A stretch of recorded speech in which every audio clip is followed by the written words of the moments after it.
Previously on the Code Challenge.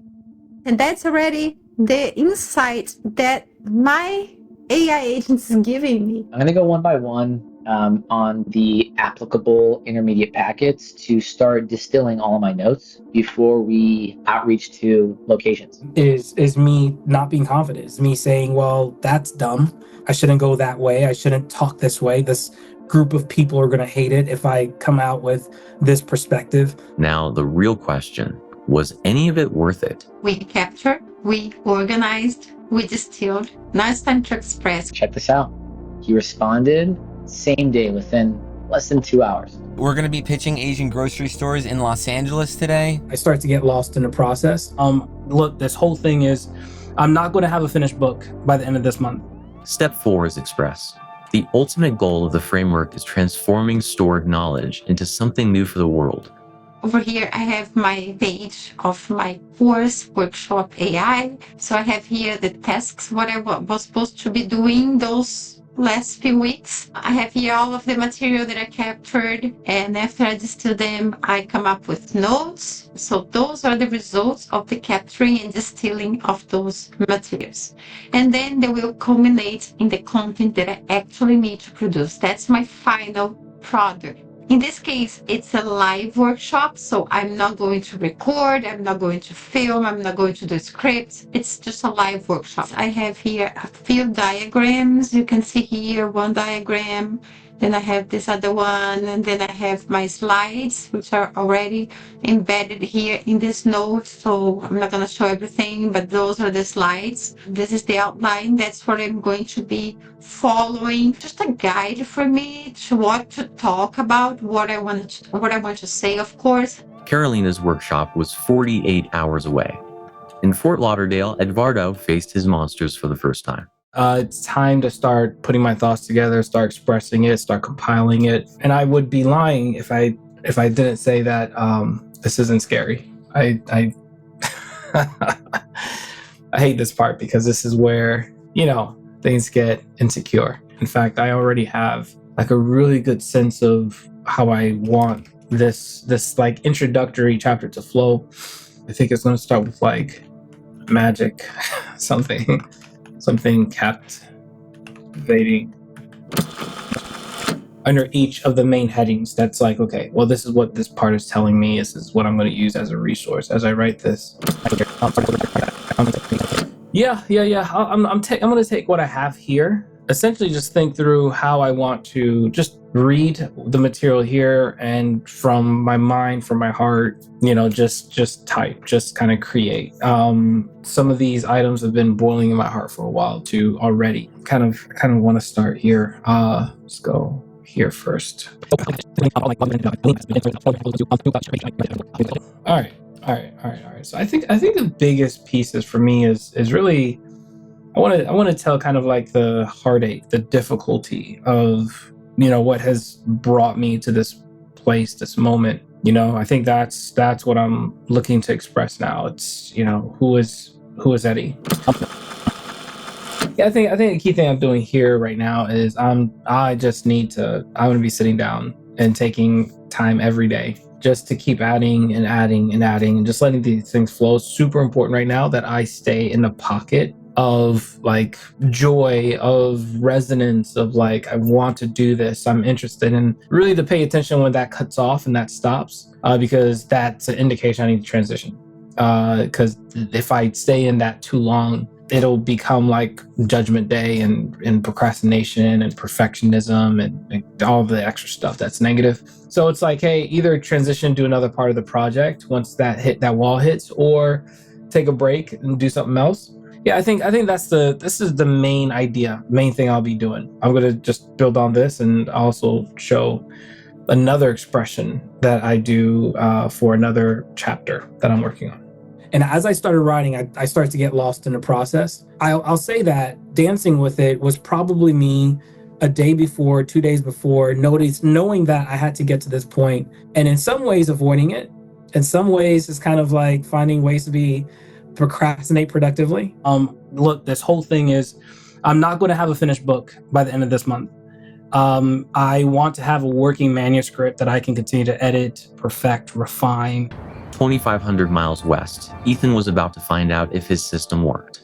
This is the time we're going to start sending out emails, cold emails, and pitches, and hopefully we can close our first location. Let's go to our CRM we organized. I really want to close this one in Kansas City. Oriental market is really hot. It's an Asian market. Look at it. This is the spot. Perfect demographic.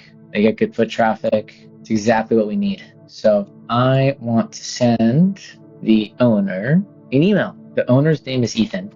I'm Ethan as well.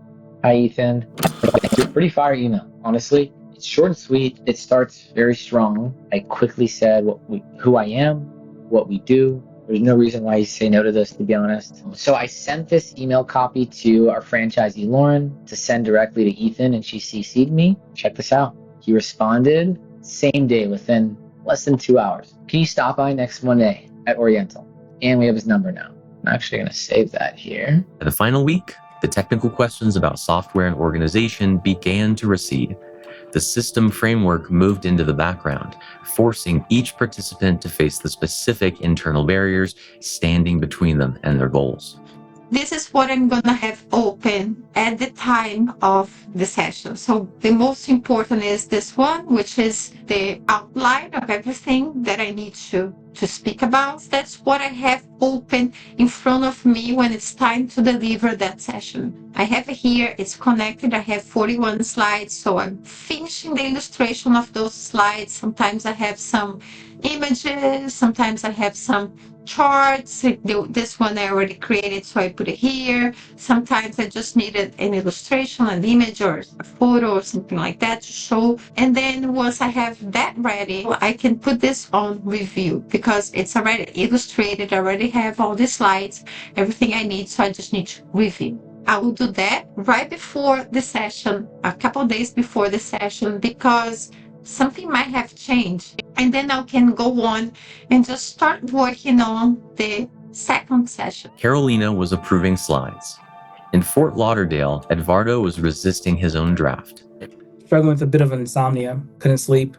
Hey, so I have a unique opportunity to take another look at what I've been building here and to use it to express. I have a upcoming Substack live happening with a good friend of mine. I believe, the hope I want to use that for is just to talk about my newsletter, Dancing with Monsters. And I have an entire chapter here inside of my work that is all about that exact topic. So my sense is like, hey, you know what? Let me utilize that. Here's what I am going to do. So I'm going to that chapter, Dancing with Monsters. I'm going to take all of this stuff here. Especially in my moments where I'm kind of neurodivergent and just having a hard time focusing. Or feeling stuck or overwhelmed. This is a tool to kind of break that cycle, to help me at least get a thread that says, hey, I know you feel stuck right now. Follow this and see what it impacts. Do that and go through the trouble and the heartache and the sacrifice, but you learn how to dance with the monsters. Edvardo finally found his rhythm. In Los Angeles, Ethan was about to install the first machine. Now we're looking at the chat with Lauren, Kansas City. I sent this, pardon my French over here. Hell yes. She has the machine ready to go. Really excited. I wasn't able to record this live, obviously, so I'm showing you now the comms with Lauren. We prepared a product mix for the Pokemon cards of a mixture of Japanese and English. Boom. She met with the owner. The owner said, let's do it. She's absolutely stoked. Check this out. She installed her first machine at the market within a week of sending this cold email, which is pretty amazing. Very proud of Lauren. Usually isn't as simple as this to close a deal, but I'm happy he answered. By day 23, Ethan stopped pitching from his desk and took the work into the world. His mom, Tina, came along both as company and as the person holding the camera. All right, day one of pitching a Pokemon vending machine at a grocery store. This is my mom, Tina. She's the best. Love you. Thank you for coming. You're the best. Love you. Good luck. And we're going to be pitching Asian grocery stores in Los Angeles today. We just got in the car. We are picking up our newly printed trifold brochures/flyers. And we're going to go in very professionally.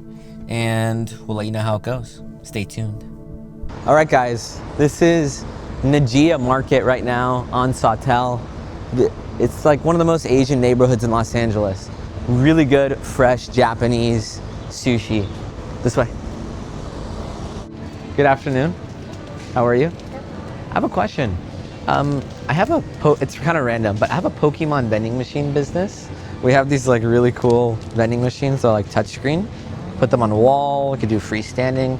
I know Pokemon's really popular right now, and I think the demographic here would be perfect for it. So I wanted to see like what you think of the idea and like who the best person who makes these decisions. Is he here right now? She? I don't know. You can go to the front office. The front office? Do you think a Pokemon machine in here would be very popular? Because everyone who comes in here loves Pokemon. So we don't have spaces. Wall mount, right there on the wall. My mom got a little too close and the manager got a little sussed out because I was recording, so I couldn't record.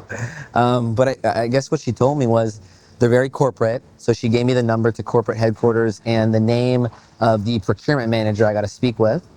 She also said that there are 2 card shops on the 2nd floor of this little strip mall. So we're gonna go check them out right now to see what's up.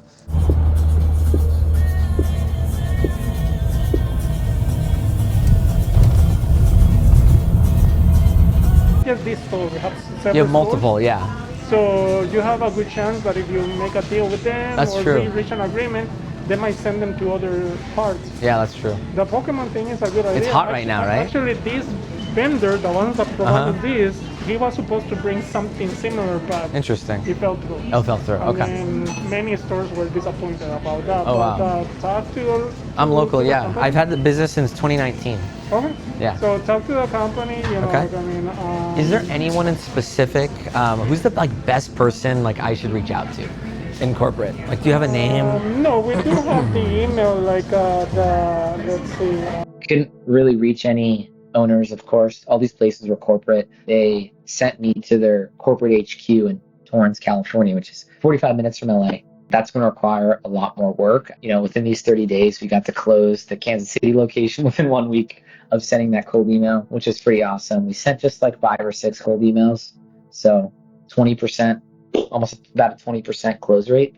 And I'm really happy with Lauren's success. Ethan realized his brutal corporate rejections in LA weren't failures of the system. Because I got information, I got names, I got contact info, I got who to reach out to, when to reach out to them, how can I reach out to them, where are they located. So I got really valuable intel where now on my 2nd visit, I know exactly what to do. On day 1, I had no idea how to start a Pokemon vending machine business. And by day 30, I had all the tools, resources, knowledge on supply chain, on the best types of locations, on how to sell this, and you know how to create sales marketing materials, how to create lead lists, and how to truly pitch it to the decision makers at these locations. And I installed my first one at an Asian grocery store in Kansas City. Big success, and I'm excited for to hit 100 locations in the next few months. Carolina realized her years of quiet note-taking were not just a hobby. They provided the exact evidence she needed to trust her intuition over an algorithm during a high-stakes workshop. It's not about being productive. It's about being meaningful. It's about having a meaning in life. I'm going to be helping 100 more people. So it's something that I took note 5 years ago and 4 years ago. And now it's becoming something that will have 100 more people. Edvardo found a way to write. He stopped fighting his perfectionism and began to dance with his monsters, using his own anxiety as the primary intelligence needed to finish the book. Hey, I'm writing this, but this is also me. You know, this is also what I'm building. This is also what I'm experiencing. And I think as I write this book, there will be a lot of, especially in that first chapter, of like, hey, let me tell you about me. Be able to freeze things and let them go. To be able to rediscover things is life-giving to me. And that's one of the reasons why I love this work is this gives me life every time I open up my second brain, every time I engage it. And I genuinely want the people around me to have the same type of experience with their internal thinking life. The true output of these 30 days wasn't the workshop, the business, or the book. It was the internal resistance the participants were forced to dismantle to make those things exist. It is tempting to view a productivity methodology as a passive container for your ideas, but no system is empty. This framework is an emotional crucible. It exposes your fear of starting, your physical exhaustion, and your reflex to seek shortcuts. This is not a magic wand for anyone looking to bypass the messy human work of creation. The methodology provides a structure for the work, but the discipline of following it through, rejections, and 3 a.m. doubt is what ultimately anchors the person behind the project.